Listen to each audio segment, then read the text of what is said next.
তো কালকে আমি যখন খেতে বসেছিলাম তখন একটা ছোট্ট দুর্ঘটনা হয়, ওটা হয়তো একটু বড়ও হতে পারতো যদি আমরা সাথে সাথে সরে না যেতাম।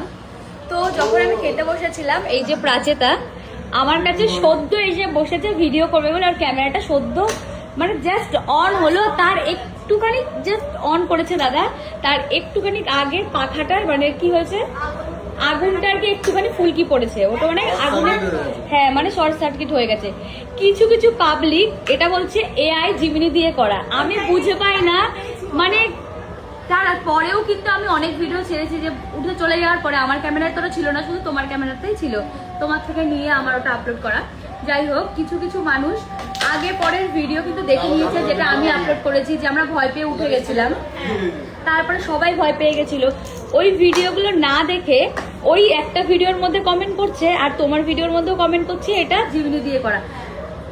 আমাদের কাছে এত কন্টেন্ট থাকতে আমার কথা, আমাদের সময় কোথায় জিমিনি ইউজ করব, আমরা এআই দিয়ে এডিট করব, কেন করতে হবে একটা ভিডিওর জন্য, যেখানে আমার এত কন্টেন্ট আছে আর যেখানে আমার ভিউজের দরকারও নেই, যে আমাকে এক্সট্রা করে খাটনি করে একটা জিমিনি দিয়ে বা এআই দিয়ে এডিট করে আমাকে এটা দরকার মানে করতে হবে।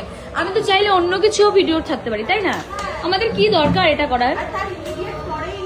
হ্যাঁ, আর আমরা সাথে সাথেই কিন্তু আর পরের ভিডিওগুলো আপলোড হয়েছে। কি কে এরা, তুমি কিছু বলতে চাই সঙ্গে মানে কি পাবলিক, সত্যি মানে কি কিছু বলার নেই, মানে এতটা বোকা, কোনটা এআই এডিট করা কোনটা মানে অরিজিনাল ভিডিও সেটাও বোঝে না। মানে এআই জগৎটা এরকমই হয়ে গেছে, যেটা আমার এআই ভিডিও, যে আমি শাড়ি পরিনি, ওই সাদের শাড়ি তার আগে থেকে পরিয়ে দিয়েছে, সেইখানে মানুষ কংগ্রাচুলেশন জানিয়েছে, বলদগুলো ওটা বোঝে না, ওটা আমার এআই ভিডিও।